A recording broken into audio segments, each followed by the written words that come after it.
Hello guys, first demo here at the trophy. I'm gonna work on this Scots pine that actually I collected 4 years ago. It's already in a bonsai pot because I repotted last year and cleaned all the original soil, so now it's ready to go. The buds are stronger. I start working on Scots pine only when they have the 3 buds on top. So today with my 2 assistants, Christopher from Puerto Rico and Hakim from Germany, we're gonna work this tree.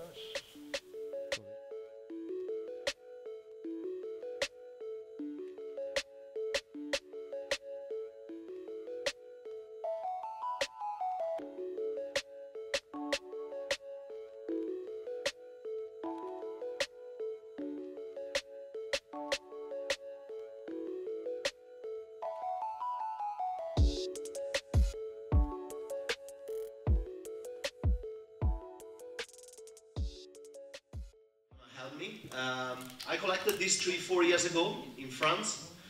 Pretty interesting material with a lot of character, as you can see. We just finished cleaning a little bit of the old needles to have you know, some way for the wiring. The tree has a lot of character, some interesting feature, some very interesting knees, big bending on the trunks. Last year in spring, I potted the tree, this first bonsai container, removing almost all the original soil and put the tree in pumice and akadama. The tree is strong.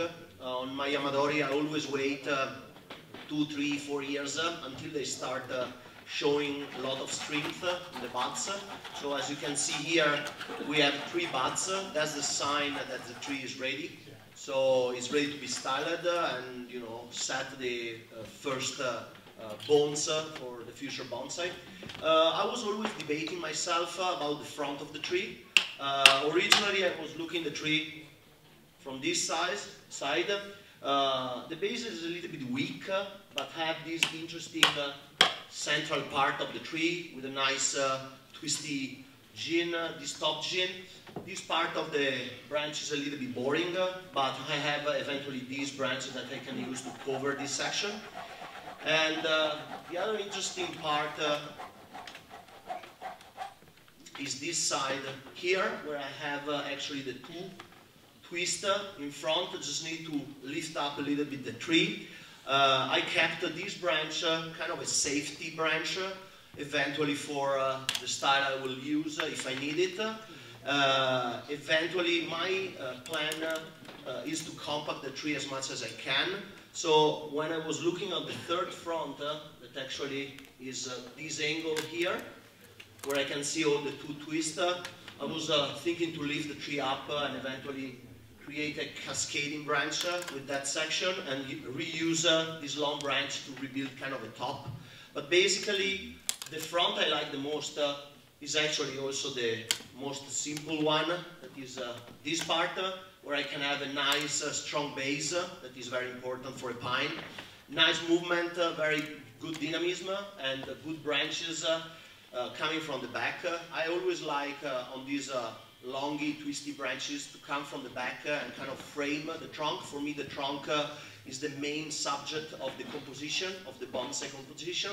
So basically, what I'm going to do, I'm going to remove that safety branch I kept, and I will try to create a nice, compact and dynamic tree using this part here and the branch coming from the back, so I can hide that section of the trunk that is kind of the problematic section, but I still need it because it's bringing me some nice green. And I feel that from this side I can really highlight the best the movement of the tree. So let's do it.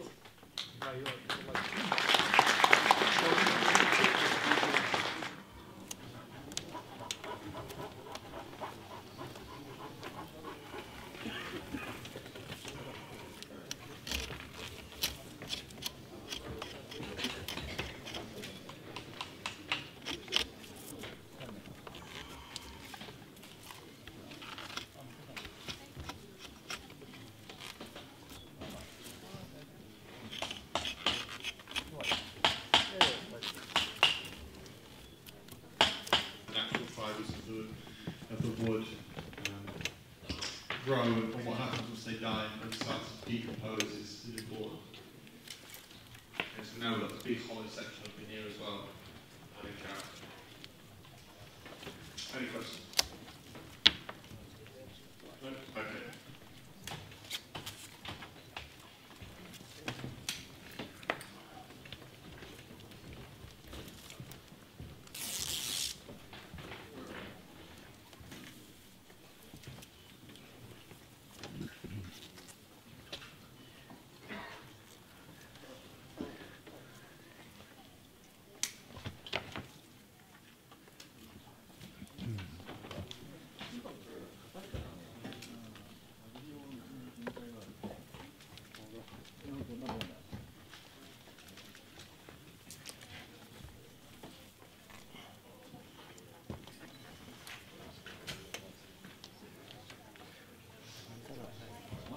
Amount of foliage and should look cool. Siempre con cuidado cuando mueve la rama, porque el primer estilizado de un silvestre, si le da mucha torsión no le gusta.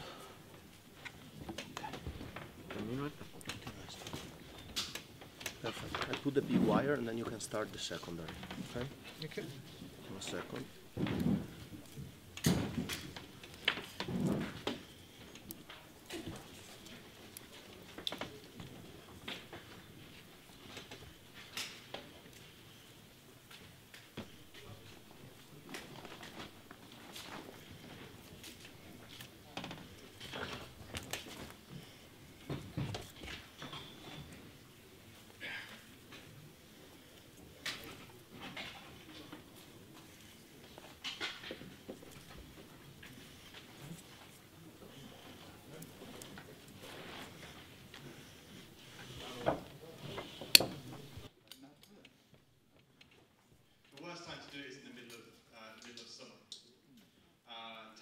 Species which require a lot of foliage on them during the summer,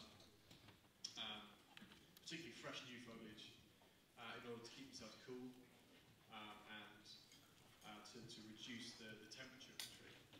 So if you cut them back really, really hard in the summer and then put them outside in direct baking heat, you generally end up with a bad result. The older foliage can burn.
So from this, I would never want to ease that tension, right? Instead, I want to apply the force on a rotational kind of application to get that tissue that's moving linearly to open like this and release some of that tension.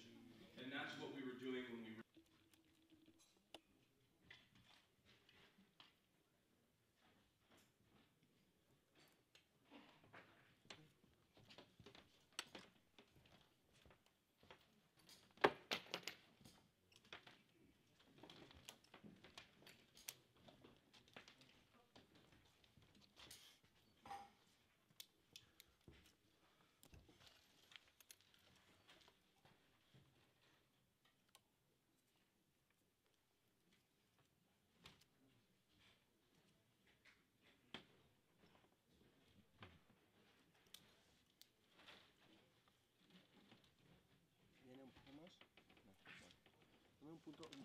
It looks like we need to accumulate more density because we're giving those branches the space to be able to grow. And if we know anything about the way Sabina grows, at least the really tight, compact foliar forms of Sabina, they're very counter to the way North American junipers grow, where they will run first, and then they'll amass density second.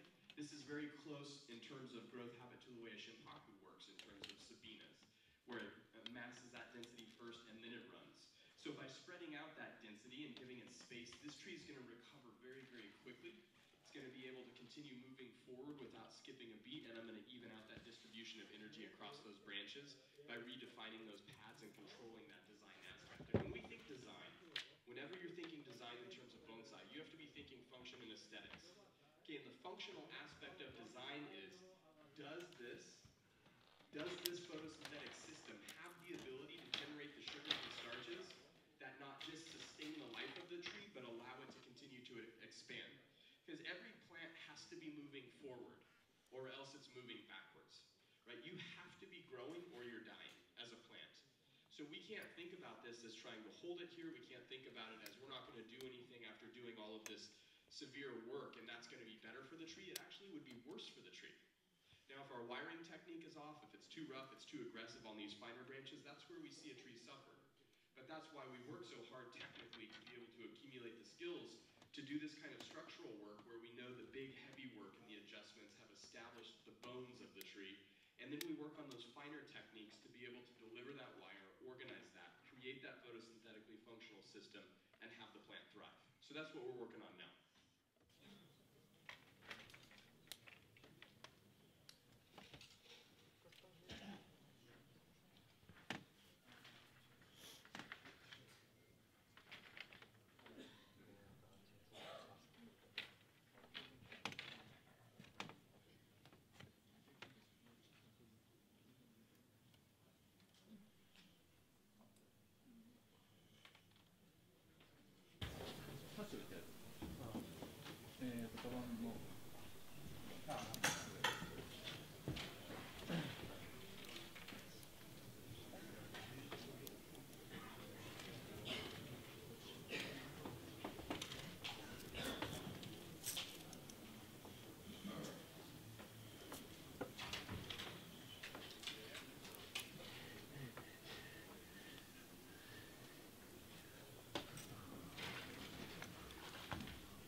As much as I can the tree and create a nice dynamic vegetation going to the right and framing all the curve of the trunk.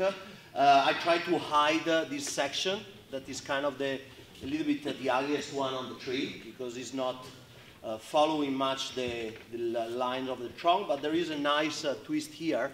So kind of hiding here and showing these two pieces, I can link down the green to the dynamism of the first branch to the right, and then I push this branch in and frame the back so I can have a better background for this section of the trunk.